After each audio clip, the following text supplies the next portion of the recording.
yo he escogido el teatro como forma de conocimiento y como forma de reflexión de la sociedad, como acontecimiento humano, espiritual, pero también social y político. Pero eso no quita que no mantenga el deseo de subir mesa.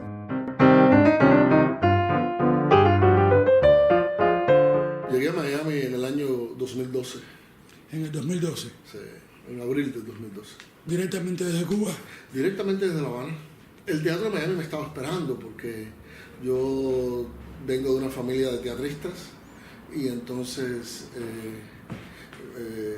Juan Roca, que es uno de los directores principales de la ciudad, de los más importantes directores del teatro hispano de la ciudad, y su compañía Buena Fama, ya tenían un pasado en el teatro hispano, no solo de Miami, sino de los Estados Unidos, desde Los Ángeles y luego aquí en Miami. Estamos hablando de más de 3 décadas de trabajo, y entonces pues yo me incorporo a través de Buena Fama al teatro hispano de la ciudad. ¿Cuál fue la impresión que te dio el teatro y la cultura en Miami en general? Sinceramente, la impresión que me dio es la misma que me transmitían esos proyectos culturales que trataban de emerger en Cuba cuando yo estaba allá, en medio de circunstancias legales y sociales que no eran las mejores, es decir, que no pertenecían a las instituciones, que no estaban respaldados por apoyos económicos prácticamente ninguno, pero que a pesar de eso estaban hechos por personas con muchas ganas de hacer y en algunos casos con una claridad de lo que querían hacer, con cierta claridad de lo que querían hacer. Esa fue la impresión que me dio el teatro en Miami, algo que comenzaba. Luego comprendí de que desde hace varias décadas el teatro de Miami está así, comenzando. Ok, ¿eso para ti es algo que es positivo o habla de un nivel de dificultad muy alto? ¿Cuál es la impresión tuya respecto sobre eso? Bueno, respecto a eso, la impresión costaría calificarlo de manera binaria, positivo o negativo, porque tiene de ambas. Lo que tiene un adolescente de bueno y de malo, lo que tiene una joven promesa, debutante de bueno y de malo, lo que tiene un artista principiante lleno de energías, deseos y visiones, que uno dice, bueno, a lo mejor este trabajo no le quedó tan bien, pero vamos a esperar el otro.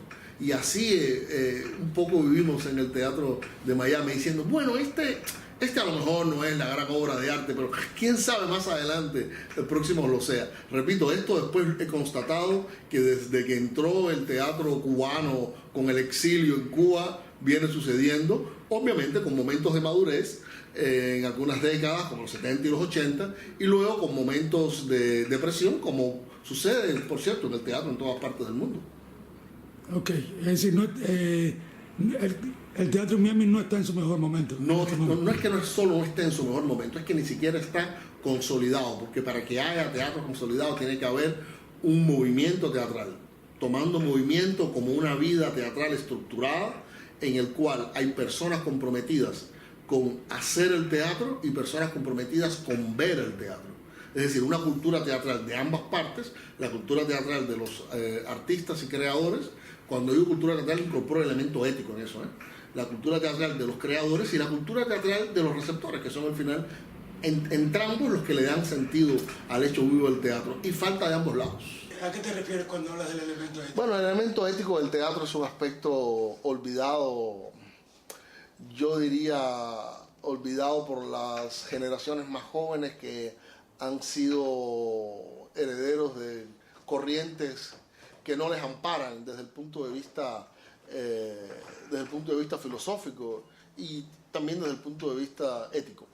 En ese sentido, la ética del teatro, como sucede con el resto de las artes, está estrechamente vinculada al evento estético. Es decir, la ética no es más que la esencia de esa expresión estética, y la estética no es otra cosa que la transmisión de esa visión ética. Por ende, cuando estos dos factores se separan, resulta que lo que tiene que ver con elementos de disciplina, lo que tiene que ver con elementos de responsabilidad ante la obra, pero también la responsabilidad social del artista, elementos que tienen que ver con la propia dinámica personal del creador, de formarse, de crecer, de desarrollarse, se ven afectados, se ven tan seriamente afectados como afectados se ven sus resultados artísticos. Siempre me llama la atención esa inmadurez perpetua. En literatura nosotros resolvemos con un chiste amargo, que es decir, a los 50 años ya no soy la joven promesa de la literatura cubana.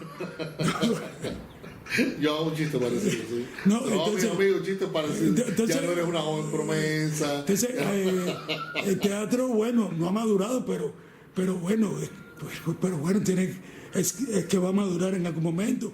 ¿Qué haría falta para que madurara? Es decir, no podemos esperar, por ejemplo, que el público se va a comprometer a venir porque no tiene por qué hacerlo. Claro. ¿Al público le interesa o no le interesa? En realidad hay todas las posibilidades. Lo que sucede es que hay una desvinculación absoluta, repito, entre la visión estética y el comportamiento y la concepción de vida que a esa visión estética va unido. Hay que recordar que el teatro es la más social de las artes. Hay que recordar que no existe teatro sin socialización. Por ende, no existe teatro sin que suceda un acontecimiento esencialmente político y por tanto esencialmente ético. Es ahí, en ese punto, en el que el teatro deja de ser un simple rito y se convierte en un acto de comunicación social y un acto de comunicación artística. Por tanto, no puede haber una desvinculación, o no debe haber una desvinculación esquizofrénica entre la manera de hacer teatro y la comunidad en la cual esa manera de hacer teatro se está sucediendo. Porque el teatro, como el resto de las artes, y este es el otro punto, se benefician muchas veces con circunstancias difíciles. Tener como pretexto la falta de apoyo institucional o la falta de apoyo económico o incluso la censura en toda su forma, que puede ser política, pero puede ser también económica y de otros tipos, poner ahí el punto de divergencia para la imposibilidad de hacer una buena obra de arte teatral es cuando menos ridículo. En realidad el teatro se beneficia con las circunstancias difíciles. Yo creo todo se beneficia, le hace bien. Claro, eso implica que el creador tenga que hacer un esfuerzo mayor, pero es que en ese esfuerzo mayor está la creatividad y es de eso lo que se trata en el arte, ¿no? Yo creo que todas las artes se benefician de eso. Ok, exactamente. Es decir, al arte la mata con el presupuesto. Se los poetas con la barriga llena se convierte en una burocracia, un estilo de vida. Se convierte es decir, el problema, por ejemplo, con el fervor de los artistas cubanos para mí es que yo no sé si están defendiendo el arte o su estilo de vida, que es otra cosa distinta del arte. Comprendo. ¿Me entiendes? Aquí yo sé que aquí está pagándose por el arte, aunque incluso si resulta ser una idea equivocada, de todas formas es por el arte, no por el estilo de vida, porque al contrario que le cuesta la vida a todos. Entonces, en ese sentido eso me parece más confiable. Ahí es cuando yo digo, bueno, pero si aquí que es donde ocurre de verdad, es tan precario y tan angustioso, ¿será que tiene sentido o razón de ser? Sí tiene sentido o razón de ser, lo que pasa es que hay otras circunstancias. Las otras circunstancias es que en realidad no es un teatro que se está dando, digamos, directamente a la sociedad norteamericana. Es un teatro que se está dando en una ciudad tan peculiar como la ciudad de Miami, que tiene en algunos de sus sectores y regiones, de los segmentos de la comunidad mayamense, tiene tanto de Hispanoamérica como de los Estados Unidos.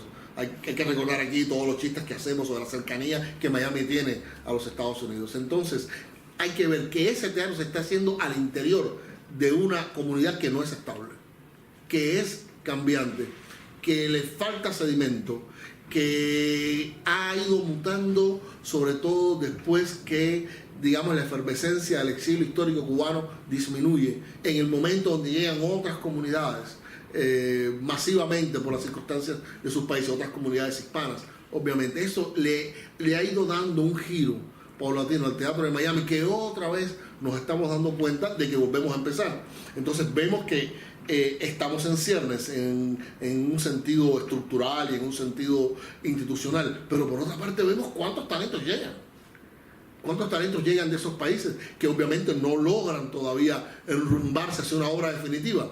Pero es que es una sociedad sin estabilidad. No es estable.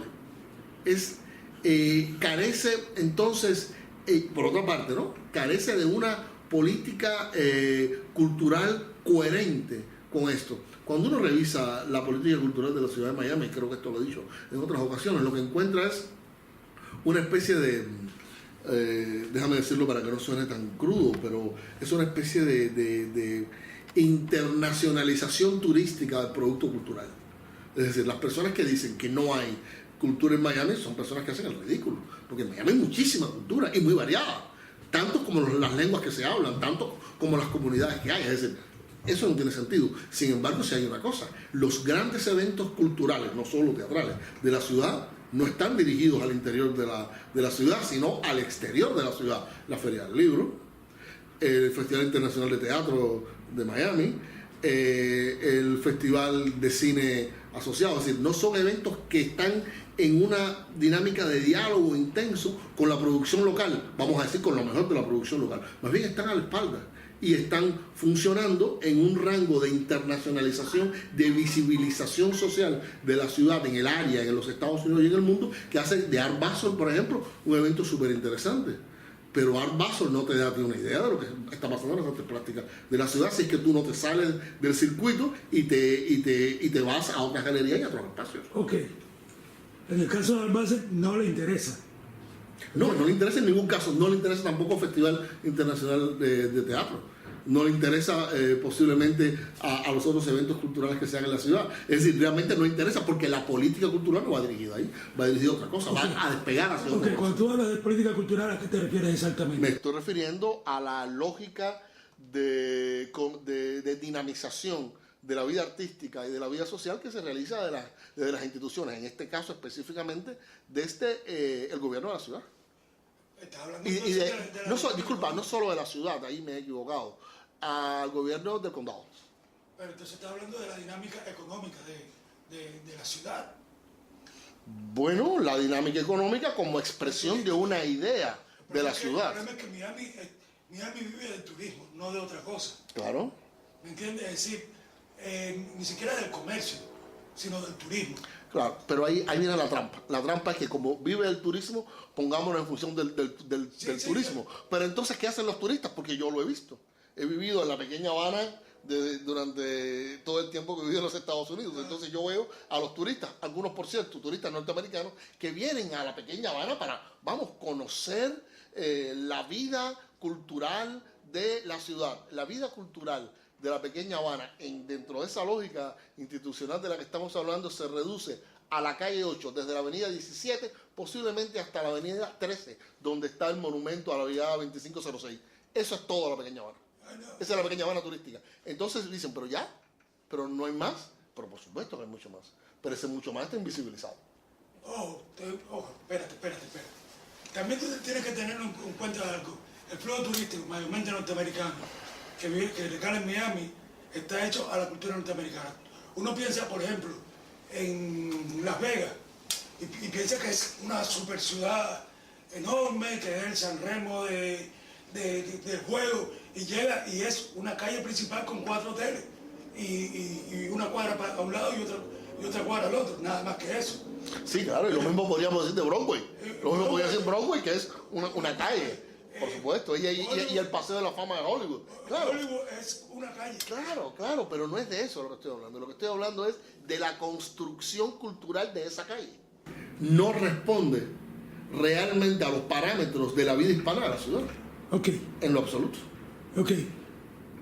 Vamos a llegar a un punto para volver a diverger. Sí. Yo considero que la responsabilidad es siempre del vendedor. El vendedor tiene que interesar al comprador. Esa es su responsabilidad. Y yo creo que los artistas no están interesados en esa experiencia con el público real de Miami. ¿Me entiendes? Los escritores escriben y hacen una presentación con sus 4 amigos, a cuyas presentaciones van a ir más adelante. y se reciclan. Los teatristas, más o menos lo mismo. Incluso los músicos, los pobres músicos que yo he visto aquí agonizando, porque es un poco ese tipo de dinámica. Entonces yo me pregunto, bueno, ¿será que salen de Cuba y que con esa necesidad de realización, pero no ponen los pies en Miami? No se puede perder la perspectiva de que se es emigrado y en muchos casos se es exilado. Entonces, eso no se puede perder de perspectiva. Entonces, por eso es que yo me casaría con un factor. A todas estas está claro de que el asunto merece unos exámenes más a fondo, pero en la perspectiva de la que yo lo veo hoy es multifactorial. Justamente la desinstitucionalización puede obrar como un factor de libertad, pero puede obrar como un factor de libertad cuando tienes conciencia del proceso cultural y del proceso, vamos a decir, personal en el que estás sumergido y tienes claro a dónde quieres llegar. Pero lo que pasa es que eso no está tan claro.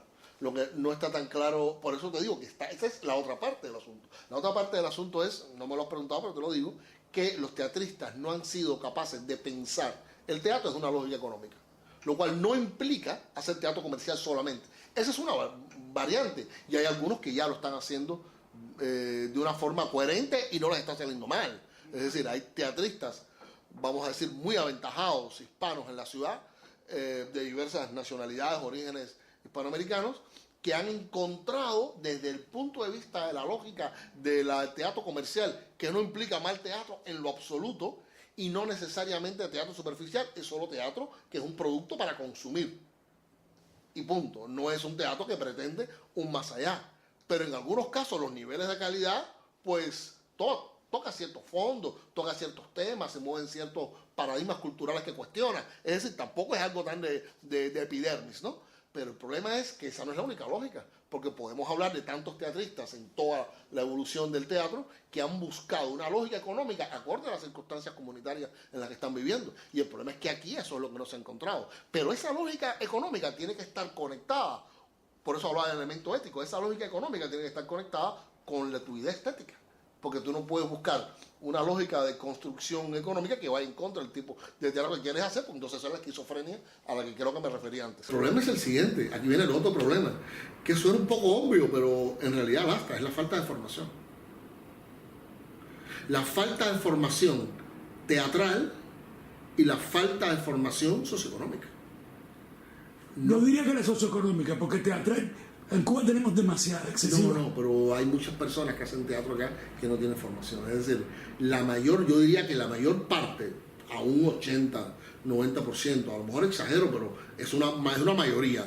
Más del 60%. Una mayoría indudable de las personas que ejercen el teatro, casi podría decir, perpetran el teatro hispano en la ciudad, carecen de formación profesional.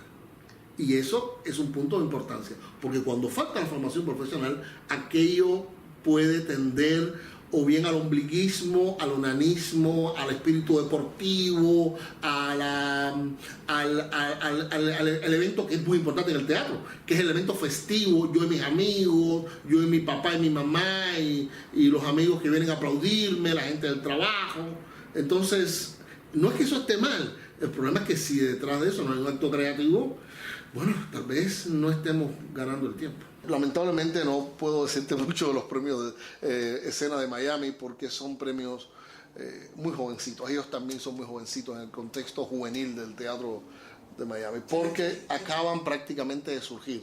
En realidad vienen a ocupar un vacío, la necesidad de poder jerarquizar, distinguir, valorar el enorme esfuerzo que hacen los teatristas de Miami, que en algunos casos, no son muchos, pero en algunos casos, pero tampoco son tan pocos, en algunos casos termina con obras valorables e incluso algunas memorables. No vamos a decir que es mayoría, pero en esos momentos cuando sucede, pues sencillamente pasa y no queda registrado.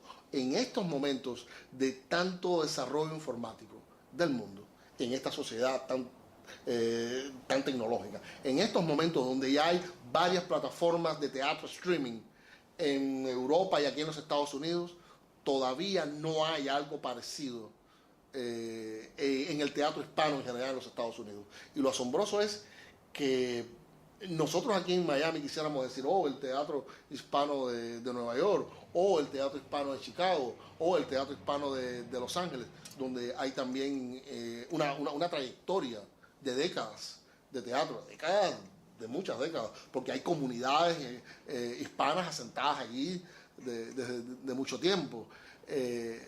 Pero en realidad la vida, todo parece indicar que la vida del teatro hispano de la ciudad de Miami es única, porque es una ciudad que vive en español. Entonces, eso es lo que está pasando con los premios de escena, que viene a llenar ese vacío. Ha habido varios proyectos anteriores que se remontan a décadas, repito, incluso el exilio cubano primero, post año 59 obviamente, también tuvo sus premios, ha habido premios recientemente, pero que emergen y se sumergen, y entonces lo que estamos tratando algunas personas comprometidas con esta idea es de darle una estabilidad y una visibilidad a lo mejor de la producción teatral de Miami, no solamente la local, sino aquella también que nos visita. Ok, ¿cómo es que va a ocurrir esto? ¿Cómo es el plan? ¿Es un tipo de festival en el que van a concurrir o es una visión de todo el año? ¿Cómo es que va a ocurrir esto? Bueno, afortunadamente todavía en las reuniones que hemos tenido para tratar estos asuntos, las personas que nos estamos ocupando, todavía no tenemos la idea definida, porque tenemos claro que había que arrancar, pero el punto de partida es tan amplio y tan, vamos a decir, y tan fascinante, que no estamos definiendo desde ahora a los puntos donde podríamos llegar. En principio, y para premiar las actividades teatrales del año pasado, lo que vamos a hacer lo que estamos haciendo es una valoración de todos los espectáculos que se estrenaron el año pasado en la ciudad y aquellos también que nos visitaron, es decir, que se pusieron por primera vez, se estrenaron fuera de Miami y posiblemente la mayoría fuera de los Estados Unidos. Entonces, desde esa perspectiva estamos valorando las expresiones teatrales, pero queda mucho terreno por recorrer, mucho terreno por institucionalizar, por organizar, por elaborar, pero no tenemos la prisa de quien quiere, pues digamos, tener un cuerpo grande todavía cuando la cabeza es chiquitica. Queremos pues crecer orgánicamente y desarrollar y proteger estos premios para ver si tienen duración. Ok, ¿tu valor sería netamente nominativo o también significaría algo? En principio estamos hablando de algo nominativo, pero obviamente estamos pensando en trascenderlo porque la necesidad es de yo no diría estimular, yo diría de motivar. Pues hubo un momento donde yo tuve que decidir a la altura del segundo año de la carrera, el segundo semestre del segundo año, si me quedaba en la actuación y por ende en la dirección escénica, que también me interesaba y que la he ejercido, o pasaba a la teatrología. Y entonces ahí me acordé que yo quería ser periodista, que me gustaba la filología, que me gustaba la poesía, que me gustaba escribir, y que para mí el acto reflexivo del teatro era doblemente placentero. Era placentero verlo desde el punto de vista de la sinestesia, desde el punto de vista sensorial, pero también era muy placentero pues, reflexionar la sociedad a través del teatro, reflexionar la humanidad a través del teatro. Entonces por eso me decidí por la teatrología. Pero hay una castración, hablando un poco freudianamente, hay una castración en eso.